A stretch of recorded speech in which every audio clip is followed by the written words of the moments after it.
오늘 우리가 함께 살펴보는 이 말씀은 성경에 기록된 대표적인 전투입니다. 이것을 이제 엘라 골짜기 전투라고 하는데 사실은 이것보다 우리에게 더 잘 알려져 있는 것이 있죠. 바로 이 그림처럼요, 골리앗과의 싸움, 골리앗과의 전쟁이라고 할 수 있습니다.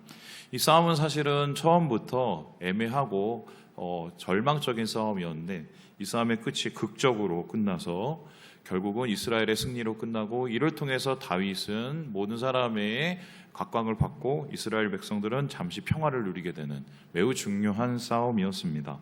그런데 이 싸움의 시작은 우리가 아는 것처럼 결코 쉽지가 않았습니다. 그 이유가 무엇입니까? 앞에서 본 저 골리앗이라는 사람 때문이었는데요. 이 성경에서는 이 골리앗에 대한 이야기를 이렇게 다루고 있습니다.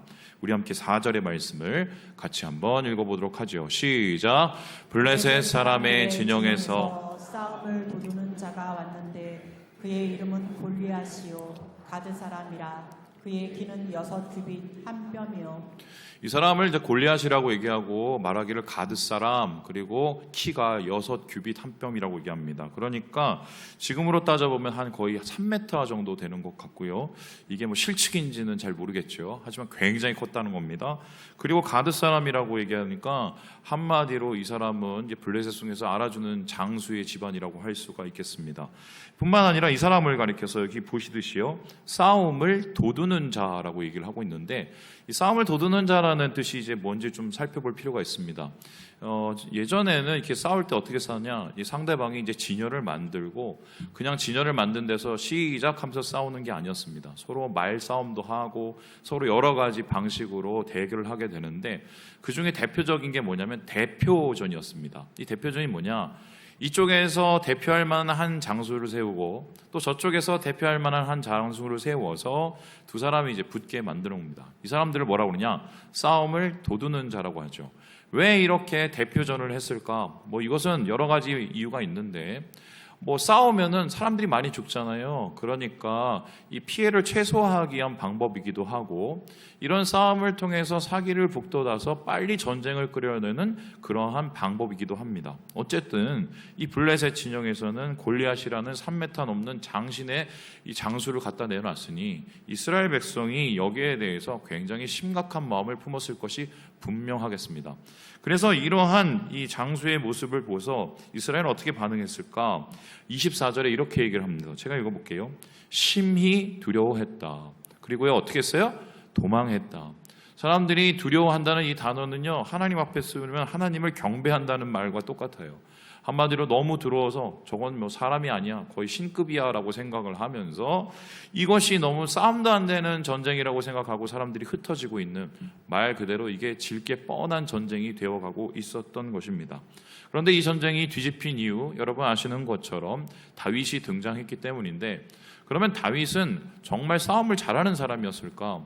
성경의 다윗을 가리켜서 말하기를 카탄이라는 말을 씁니다. 이게 뭐냐면요, 매우 어리고 부족하다는 뜻입니다. 그러니까 작고 어리고 부족한 자, 이게 다윗이었어요. 다윗의 그 당시의 나이는 청소년 정도 되고요, 말 그대로 아직도 전투에 나갈 나이가 되지 않았으니까 어렸습니다. 그리고 그는 전투 경험도 없었고 싸움을 한 적도 없는 사람입니다. 그런데 이런 사람이 어떻게 이겼을까? 신기하지요. 흥미로운 것은 이 다윗은요, 이 싸움의 본질을 분명히 알고 있었다는 것입니다. 다윗은 이 싸움의 본질을 이렇게 얘기를 하고 있는데, 우리 함께 32절의 말씀을 같이 한번 읽어보도록 하겠습니다. 시작. 다윗이 사울에게 말하되 그로 말미암아 사람이 낙담하지 말 것이라. 주의 종이 가서 저 블레셋 사람과 싸우리이다 하니. 뭐 때문에 이게 문제라고요? 낙담을 했기 때문이라는 겁니다. 사실 지금 블레셋 장수인 골리앗도 약점이 있어요. 그리고 그가 약점이 있으니까 뭘 했냐면 머리부터 발까지 다 이제 갑옷을 입었습니다. 감추기 위해서죠. 따져보면 다 부족한 점이 있고 결점이 있어서, 그리고 이스라엘 백성이 마음이 하나 돼서 싸우면 이길 승산이 분명히 있었어요. 뿐만 아니라 골짜기였기 때문에 이것은 그 지형을 잘 활용하면 분명히 승산이 있는 싸움이었습니다. 하지만 이미 졌습니다. 왜요? 낙담했기 때문이다. 그래서 이 낙담하다는 말은요, 다음에서 보시듯이 이 폴 랩이 있는데요. 이 폴은 한마디로 떨어졌다라는 뜻이고, 랩은 우리의 중심, 우리의 마음, 우리의 심정을 뜻하는데, 이 마음이 이미 다 떨어져 있기 때문에 사기가 저하되고 사람들의 마음속에 패배감이 팽배해지고 그 패배감이 무기력함을 만들었기 때문에 이 싸움은 이미 질 수밖에 없다. 그래서 다윗은 이 낙담하는 마음은, 떨어진 마음을 살리지 않으면 도대체 이 싸움을 절대 이길 수 없다는 것을 알고 있었기 때문입니다. 여러분 어떻게 생각하십니까? 우리의 인생 속에서도 비슷한 일이 일어납니다. 우리 인생 돌아보면 우리가 실패했던 경험들, 우리가 낭망했던 그 경험들이 가져오는 여러 가지 다른 일들이 있습니다. 저는 이것을 가리켜서 뭐라고 하냐면요, 패배는 학습이 된다고 얘기하고 싶습니다. 이 패배에 의한 무기력감도 학습이 된다고 생각합니다. 목사님 왜 그렇게 생각하느냐? 이건 제가 얘기한 게 아니라고요. 많은 심리학자들이 공통적으로 얘기하는 건데 그 대표적인 분이 바로 이분입니다. 이 셀르기만이라는 분이 오버미어라는 교수와 함께 실험을 했습니다. 저기 딱 보시면은 개 한 마리가 보죠. 이분은 이제 20세기의 대표적인 긍정 심리학자인데 어떻게 사람의 심정이 우리의 행동을 좌우하는가, 이것을 연구했던 분이에요. 그런데 개를 좋아하시는 분은 너무 잔인한 실험인데 어떤 실험을 했느냐? 저 밑에 뭐가 있죠? 저게 뭐냐면은 한마디로 철판입니다. 철판에 뭐가 흐르느냐? 전기를 흘려놓습니다. 그러면 전기가 흘려놓으면 어떻죠? 따끔따끔하죠? 괴롭죠? 그런데 강아지를 그렇게 그냥 해놓은 게 아니라 세 그룹으로 나눴어요. 다음에서 보시듯이요. 처음 강아지는요, 충격을 받았을 때 앞에 있는 나무를 이렇게 툭 치면은 이 전기 충격이 멈춰지게 만들었습니다. 둘째 강아지는 앞에 있는 이 나무를 치든 옆에를 긁든 계속적으로 전기 충격이 계속 가해지게 만들었어요. 셋째 강아지는 뭐냐면요, 개에게 전기 충격이 없도록 그냥 가만히 있도록 만들어 놓습니다. 이렇게 8마리씩 총 38, 24마리를 가지고 실험을 했는데 그 후에 어떤 일이 있었느냐? 앞에서 보듯이 이 박스에 넣어놓고 한쪽에 전기 충격을 가합니다. 한쪽에는 그냥 가만히 있어요. 그러면은 이쪽에 전기 충격이 있으면 어떻게 해요? 옆으로 넘어가면 되잖아요. 그런데 세 그룹의 모습이 대처가 전혀 달랐다는 거예요. 다음 글에 한번 보여주시죠. 첫 번째, 그거 맞고요. 그 뒤에 거요. 첫 번째 강아지들은요, 충격을 멈출 수가 있었잖아요. 그러니까 전기 충격이니까 뛰어넘어요. 그러니까 어떻게 해요? 충격을 받지가 않습니다. 이 세 번째 강아지는 이미 충격 자체를 경험한 적이 없으니까 뜨거 하면서 그냥 뛰어넘어갑니다. 이 두 번째 강아지 8마리가 문제인데 막 난리를 치고 밑에서 막 전기 충격이 와도 가만히 있습니다. 왜요? 이미 많이 경험을 해봤기 때문이에요. 어떤 경험이요? 해도 안 된다. 야, 이거 신기하네. 그러면서 얘네들이 도대체 왜 이렇게 됐는지를 설명하고, 그리고 사람도 진짜 이런지를 설명했는데요. 흥미로운 것은 이 친구들의 뇌를 갖다 놓고 나중에 사람에게 적용을 해서 사람 뇌를 분석해 보니까 똑같은 거예요. 이게 이렇게 등장하는데 한번 보여주시죠. 패턴이 발견됐는데 이쪽 오렌지 색깔로 있는 저쪽은 한마디로 패배감에 쩔어 있는 사람들이고, 반대쪽에 있는 사람들은 한마디로 긍정적으로 뭔가를 극복해 본 일이 있는 사람들입니다. 그런데 뇌 구조는 똑같은데 뇌의 활동이 전혀 다른 걸 발견했어요. 어떻게 다르냐? 전반적으로 이 패배감이 학습된 이 사람들은요, 뇌의 기능이 다 이렇게 떨어집니다. 그리고 전반적으로 뭔가 긍정적인 일을 많이 경험한 사람들은 뇌 기능이 활성화됩니다. 그런데 여기서 끝나는 것이 아니라 뇌 기능이 떨어진 학습된 패배감을 가진 사람들이 특별히 아주 심각하게 계속 돌아가고 있는 부분을 발견했어요. 그게 뭐냐? 바로 우리 인체의 편도체인데요. 그 편도체가 뭐냐면 감정을 좌우하는 거거든요. 그 감정이라는 게 뭐냐면 두렵고 불안하고 위협을 느끼고 이것만 엄청 발달을 하는 걸 발견했습니다. 반대로 이 전반적으로 활동이 아주 그냥 왕성하게 일어나고 긍정적인 신호들이 많았던 이런 사람들 뇌를 봤더니 여러 가지로 뇌가 활동이 다 좋은데 특별히 더 발달된 부분이 발견했어요. 그게 뭐냐? 보상회로인데요. 이 보상회로가 뭐냐면 뭔가가 일어났을 때 도전하고 성취하려는 욕구입니다. 말 그대로 패배감은, 무기력감은 학습돼요. 특별히 이것이 계속 반복돼서 고착되면 우리의 뇌가 나중에 심지어는 변화한다고 얘기를 하고 있어요. 계속적으로 편도체는 더 커지고 계속적으로 부정적인 감정이 우리를 사로잡는 그런 회로들이 만들어진다고 이 뇌과학자들이 얘기하고 있는 겁니다. 자, 그렇다면 이런 일들이 영적으로 보면 어떨까요? 오늘 우리가 보는 이 말씀 속에서도 똑같은 일이 일어나고 있는데요. 여러분 함께 16절의 말씀을 같이 한번 읽어보도록 하겠습니다. 시작. 그 블레셋 사람이 40일을 주석으로 나와서 몸을 나태웠더라. 며칠이요? 40일이요. 40일 동안 나타나서 사람들 욕하고 니네 왜 겁쟁이들이다. 니네 왜 꼼짝 못해. 니네 하나님은 다 죽었다. 뭐 이러고 막 욕을 했습니다. 조석으로 그러는데 중요한 것은 여기서 느낀 게 뭡니까? 이것을 통해서 사람들이 패배감을 학습해 가기 시작한 거예요. 어떤 패배감이죠? 야, 저 인간 정말 세다. 저렇게 나와서 얘기할 수 있을 정도면 얼마나 강하냐. 저 키 좀 봐. 그리고 또 학습을 합니다. 뭐예요? 저에 비하면 우리는 아무것도 아니야. 이거 뭐 아무도 안 나서잖아. 이러면서 계속적으로 학습되어 가고 있는 거죠. 이 무기력함이. 근데 특별히 이것을 40일이라고 성경에서 가르치고 있습니다. 왜일까요? 이 40일이 가지고 있는 의미 때문인데요. 여러분 금송아지 사건 잘 아시죠? 이스라엘 백성이 광야에서 가장 크게 범죄했던 사건입니다. 왜 이 사건이 일어났느냐? 모세가 며칠 동안 없었어요? 40일이 없었어요. 40일을 어떻게 보느냐에 따라서 보내느냐에 따라서 완전히 하나님 안에서 실패할 수 있는 거고요. 반대로 이 40일의 기간이 또 갖는 의미가 예수님께서 금식을 하시고 사역을 하셨는데 금식을 며칠 하셨습니까? 40일을 하셨습니다. 그 40일 끝에 어떤 일이 있었죠? 사탄이 와서 예수님을 시험했지만 예수님께서 승리하셨습니다. 그러니까 40일이라는 것은 한마디로 어떤 사람이 그 나쁜 감정과 우리를 해치는 여러 가지 부정적인 것을 내가 어떻게 소화해내느냐 아니면 거기에 갇혀버리냐 하는 시간과 똑같습니다. 그래서요, 이 심리학자들도 보통 습관이 최소 단위로 21일이면은 나쁜 습관은 더 빨리 들고요. 보통 40일이면은 우리의 습관이 고착된다고 얘기를 하고 있거든요. 그런데 이스라엘 백성은 이 40일 기간이 바로 그런 영적인 무기력감, 패배감이 완전히 마음속에 자리 잡는 그런 이 참 심각한 어둠의 시기였다. 이렇게 볼 수가 있겠습니다. 오늘 저는 이것을 통해서 여러분과 함께 나누려는 것은 우리의 삶 속에서 똑같은 일이 일어나지 않는가. 특별히 신앙생활 속에서도 그게 똑같이 일어나지 않는가. 어떤 분은 할 수 있는데도 안 하는 분들이 있습니다. 어떤 분들은 해야 하는데도 가만히 있는 분들이 있습니다. 왜 그럴까요? 바로 영적인 패배가 학습되었기 때문이라고 저는 생각을 하는데요. 그렇다면 질문을 해봅니다. 영적 패배는 어떻게 학습이 될까요? 오늘 본문을 통해서 우리가 그것을 찾아보려고 하는데 이것은 세 가지로 한번 정리할 수가 있겠어요. 우리 첫 번째 같이 한번 읽어보겠습니다. 시작. 잦은 실망이 절망을 만든다. 이 40일의 기간 동안 어떻게 해요? 계속해서 실망을 되풀이한 것이 결과적으로 작은 실망들이 어떻게 해요?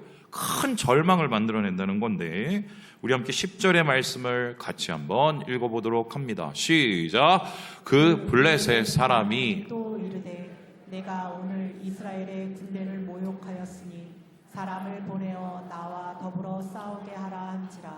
하나님도 모욕하고 이스라엘도 모욕하고 사울도 모욕하고 이스라엘 군대도 모욕하는데 아무런 말도 하지 못합니다.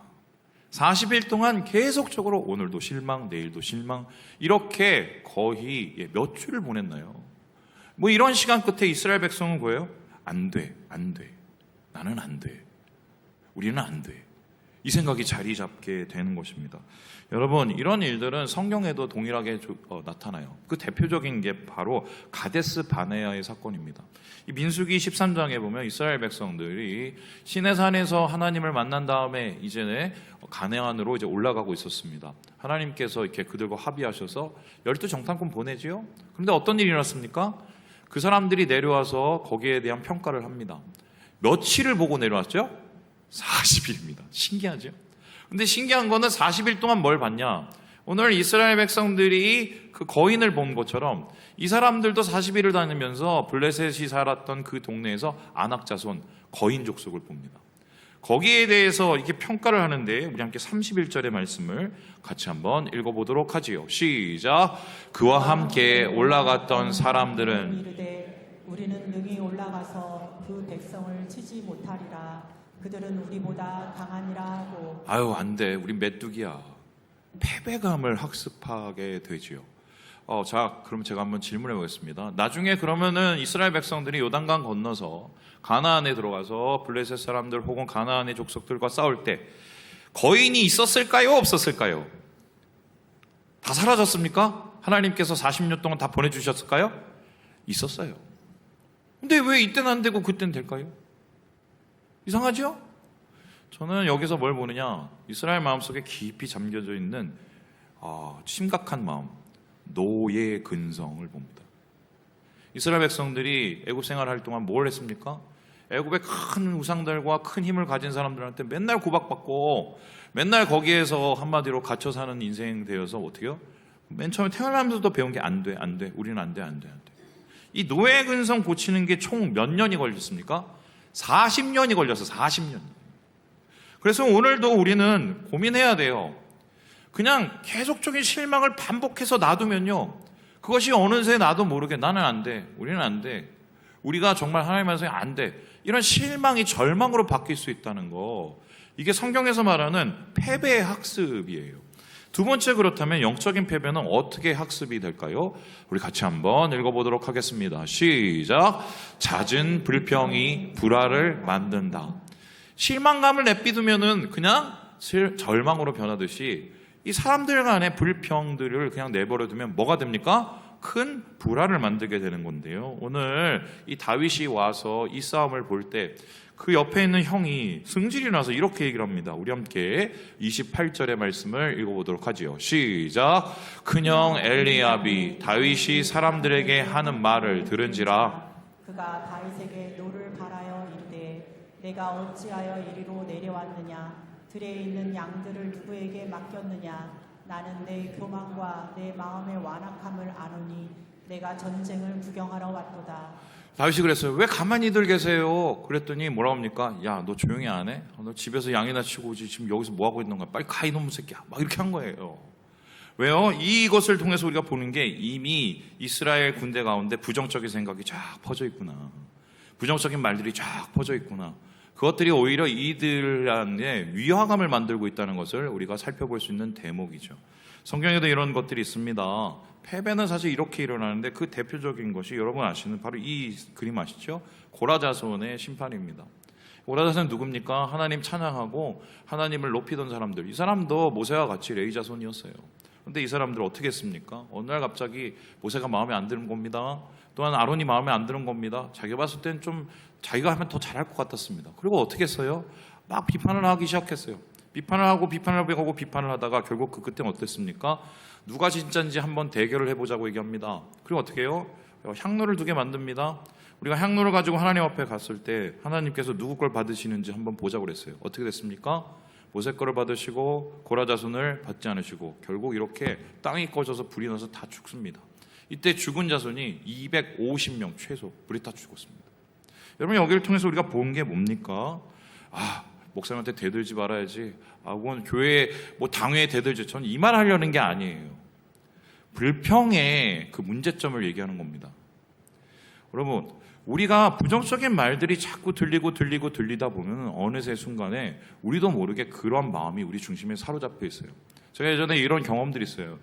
우리 교회에 오셔갖고 이렇게 정착을 하신 분이 있었었는데, 함께 막 이렇게 저렇게 사역하고 있었습니다. 그런데 이분의 습관이 뭐냐면 함께 모이면은 계속 이게 이런저런 얘기를 하셨어요. 근데 이런저런 얘기가 대부분 안 좋은 얘기였습니다. 그럼 안 좋은 얘기가 뭐냐? 지난 교회 얘기를 쭉 하시면서, 그리고 그 다음에 여기서 거기서 끝이는 게 아니라 우리 교회 얘기를 쫙 했습니다. 좋은 얘기였을까요? 나쁜 얘기였을까요? 나쁜 얘기였어요. 제가 어느 날 물었습니다. 아니, 누구누구 성도님 왜 자꾸 그렇게 거기에 이미, 저는 맨 처음에 이분이 좀 나중에 좀 지나고 치유를 받으면 회복될 줄 알았거든요. 똑같은 거예요. 왜 똑같은 거예요? 그랬더니 얘기 끝에 그래요. 다 사람이 똑같다, 목사도 똑같다, 교회도 다 똑같다, 이런 마음이 있는 거예요. 그래서 물어봤어요. 왜 이렇게 생각하시냐고. 이분이 이미 경험한 한 3-4 교회가 다 그런 식으로 끝이 난 거예요. 그래서 이러한 반복적인 이 부정적인 생각들이 나중에 벗어나지 못하고 그냥 그 모습으로, 그 시각으로 교회를 계속 바라보니까 안 좋은 것만 보이죠. 자, 질문해 보겠습니다. 우리 교회는 좋은 것만 있습니까? 예. 자랑스럽게 이렇게 고개를 자, 저를 보세요. 저는 좋은 점만 있습니까? 아니죠. 저 나쁜 점이 되게 많아요. 저희 아내가 제일 잘합니다. 네, 제일 잘. 자, 한번 질문해 보겠습니다. 그러면은 서로 그럼 부정적인 얘기를 하지 말아야 되냐? 불평을 하지 말아야 되냐? 저는 이 질문을 하고 싶은데요. 불평과 비평의 차이가 뭔지 여러분 아세요? 자, 질문. 비평을 해도 됩니까? 안 해도 됩니까? 비평은 해야 돼요. 그게 건설적이죠.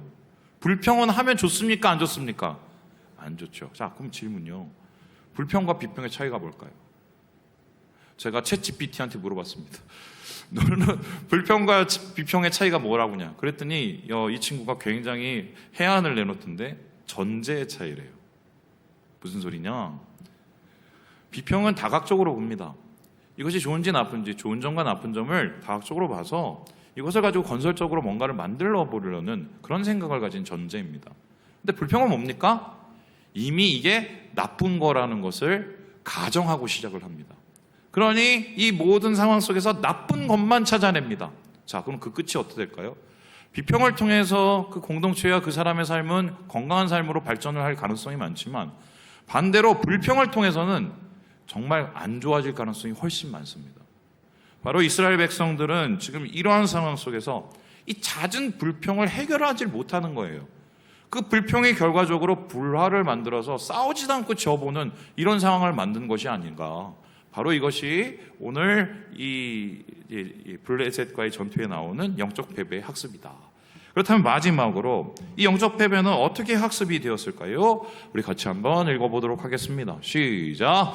방치된 유혹이 죄를 만든다. 방치된 유혹이 죄를 만든다는 건 사실 앞에 절망, 불화 이거는 한번 같이 모여서 기도하고 그러면 어떻게 해결할 수 있는데 가장 큰 문제가 뭐냐? 죄입니다. 이 죄를 가지고선 절대 이길 수 없어요. 왜요? 죄는 바로 하나님과의 관계의 문제고 하나님이 싸우셔야 되는데 싸우지 못하게 만드는 이유이기 때문입니다. 자, 그렇다면 이 싸움은 어떤 죄가 있었을까요? 사실 이 블레셋과의 전투는 이미 시작 전부터 문제가 있는 전투였는데요. 우리 함께 15장 말씀을 같이 한번 읽어보도록 하겠습니다. 시작. 이는 거역하는 것은 점치는 죄와 같고 완고한 것은 사신 우상에게 절하는 죄와 같음이라. 왕이 여호와의 말씀을 버렸으므로 여호와께서도 왕을 버려 왕이 되지 못하게 하셨나이다 하니. 여러분, 리더의 중요성은 뭡니까? 안 된다고 할 때 된다고 얘기하면서 앞에 나서야 되죠. 그런데 지금 사울의 모습을 보세요. 나섭니까? 안 나섭니까? 가만히 앉아 있습니다.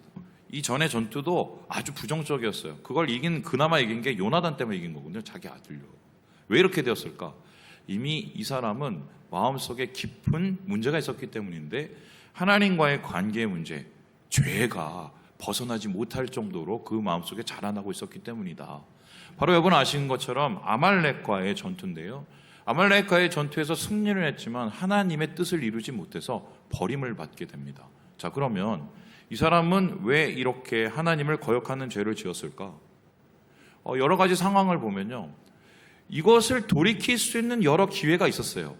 그런데 그 기회를 모두 다 그냥 방치합니다. 왜요? 그 유혹을 즐겨요. 자기가 그렇게 사람들에게 인정받고 싶은 유혹, 그리고 사람들에게 존경받고 싶은 그런 유혹, 그 명예에 대한 야욕들이 그의 삶 속에서, 사울의 삶 속에서 계속 방치가 됩니다. 결국 그 방치된 유혹은 그의 마음속에서 죄로 자라고 그 죄가 패배의 가장 큰 문제와 씨앗이 되게 된 거죠. 이러한 얘기는 성경에 너무 많습니다. 대표적으로 바로 이 사람일 텐데요. 보여주실까요? 여러분, 저기 눈 뽑히고 있는 사람 누굽니까? 삼손이죠. 여러분, 삼손만큼 성경에서 힘센 사람이 있었습니까? 없었습니까? 없었습니다. 여러분, 누가 사자 아가리를 찢어서 죽이겠습니까? 저는 이런 사람 본 적도 없고, 진짜인지도 사실 정말 황당할 정도로 이런 일이 일어났죠. 이렇게 여러 힘을 가지고 여러 능력을 가진 삼손이 왜 망했습니까? 여러분 아시는 것처럼 여자 때문에 망했다. 야, 역시 여자가 문제나. 아니죠. 사실 삼손이 망한 이유는 모든 유혹을 그냥 방치시켜놨기 때문이에요. 앞에서 보면은 죽은 사자 안에서 꿀을 취하거나 아니면은 첫 번째 부인하고 안 돼갖고 그 집을 다 불태우거나 이런 일들이 계속해서 일어나는데요.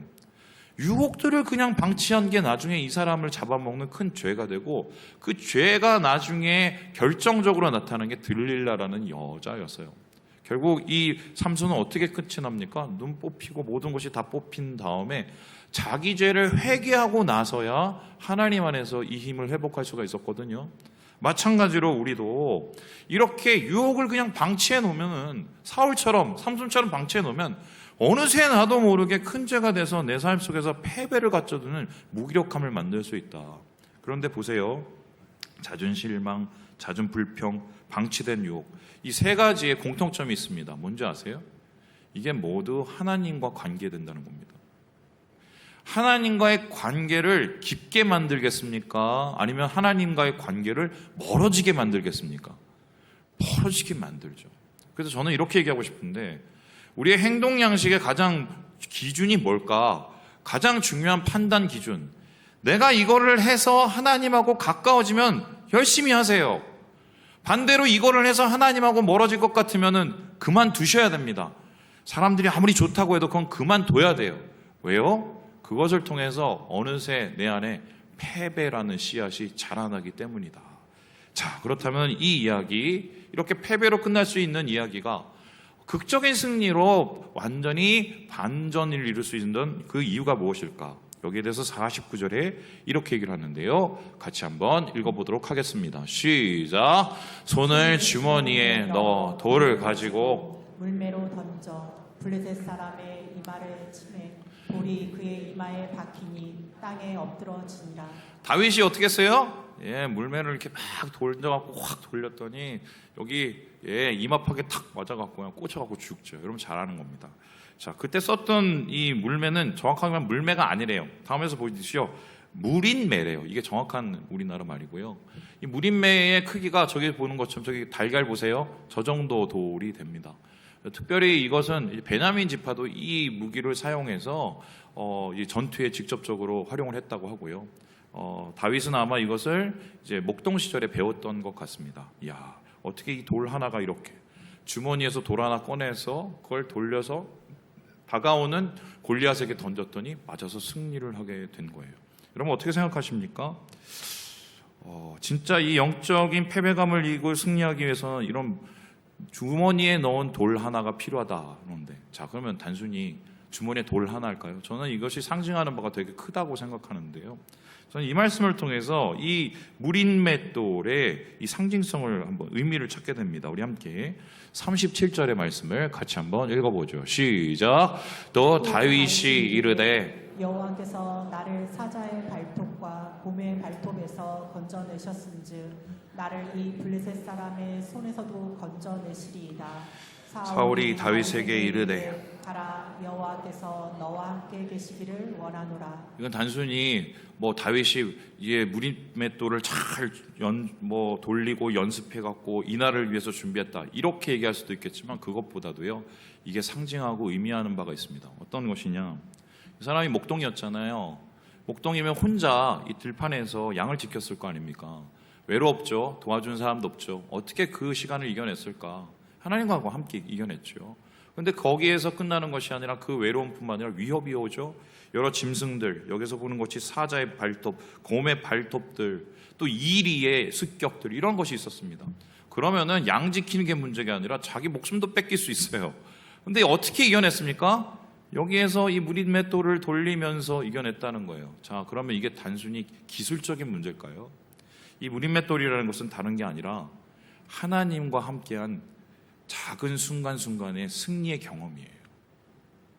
앞에서 보여듯이 작은 실수들이 모여서 절망을 만들고, 잦은 불평들이 많아서 불화를 만들고, 방치된 유혹들이 막 우리의 마음을 무너뜨리고 죄로 망가뜨리는 것처럼, 반대로 어떻게 승리를 하느냐? 우리의 일상 속에서 이 작은 돌 하나를 가지고 주님과 함께하는 그 승리의 작은 경험들이 우리의 삶에 하나님의 영적인 큰 역사를 이루게 된다는 것입니다. 목사님, 그럼 단순히 그 돌 돌려서 그렇게 학습을 했다고 그렇게 이길 수 있을까요? 여러분, 여기에는 더 중요한 게 있어요. 이 다윗은요, 자기가 이 곰과 사자를 하나님과 함께 이겨낸 것을 이렇게 표현하고 있는데, 나 이거 깨달았다고 합니다. 우리 함께 47절의 말씀을 같이 한번 읽어보죠. 시작. 또 여호와의 구원하심이 칼과 창에 있지 아니함을 이 무리에게 알게 하리라. 전쟁은 여호와께 속한 것인즉 그가 너희를 우리 손에 넘기시리라. 단순히 곰하고 사자 죽인 데서 끝난 게 아니에요. 단순히 하나님이 나 지켜줬다는 데서 끝난 게 아니에요. 그 생각들이 모이면 더 큰 믿음으로 발전이 됩니다. 어떻게 발전이 되나요? 한번 띄워주시죠. 하나님이 나에게 승리를 주시는 분이구나. 내 삶 속에서 나를 지키시고 나에게 승리를 주신 분, 내가 하는 게 아니라 누가 해요? 하나님이 하신다는 것을, 여호와가 하신다는 것을, 이것을 다윗이 경험하게 된 것입니다. 말 그대로 작은 승리의 경험이 쌓이면 뭐가 되느냐? 하나님을 학습하게 돼요. 그럼 우리의 삶 속에서도 마찬가지예요. 우리가 어떻게 주님 안에서 무기력함을 깨고 뭔가 우리가 신앙적으로 뭔가 하나님 안에서 할 수 있는 마음이 될까? 순간순간 하나님과 함께 승리의 경험을 쌓아나가고 거기서 하나님을 학습해냅니다. 그러면은 진짜 골리앗과 같은 어려움과 시험이 다가올 때 그것을 이겨낼 수 있는 배짱이 생겨나게 되는 거예요. 저는 오늘 이 말씀을 이 그림 하나로 정리를 하려고 하는데요. 이 전쟁의 끝을 내고 이 전쟁의 마무리를 하고 있는 다윗입니다. 이 티치아노라는 작가, 르네상스 작가예요. 저는 이 그림 보면서 좀 감동이 왔습니다. 여러분 감동이 오십니까? 정말 오나요? 뭘 감동이 오냐? 이 전쟁에서 승리를 한 이후에 다윗의 행동입니다. 좀 보세요. 어디를 보고 있습니까? 하늘을 보고 있어요. 저 하늘에는 빛나고 있는 하나님의 빛이 보이죠? 제가 질문해 보겠습니다. 다윗이 목동 생활에 사자하고 싸우고 곰하고 싸우고 짐승하고 싸웠을 때 상처를 받았을까요? 안 받았을까요? 상처 나죠. 접은 경험이 있을까요? 없었을까요? 있지 않았겠어요? 어떻게 이겨냈을까요? 여기에서 보듯이 하늘을 쳐다보는 겁니다. 하나님 힘도 죽겠어요. 괴로워 죽겠어요. 또 이러네요. 또 이 소리, 또 이 괴로움. 하늘을 봅니다. 하나님. 상처들이 나를 습격했을 때도 하나님. 돌을 듭니다. 주머니에 돌을 꺼내서 던져요.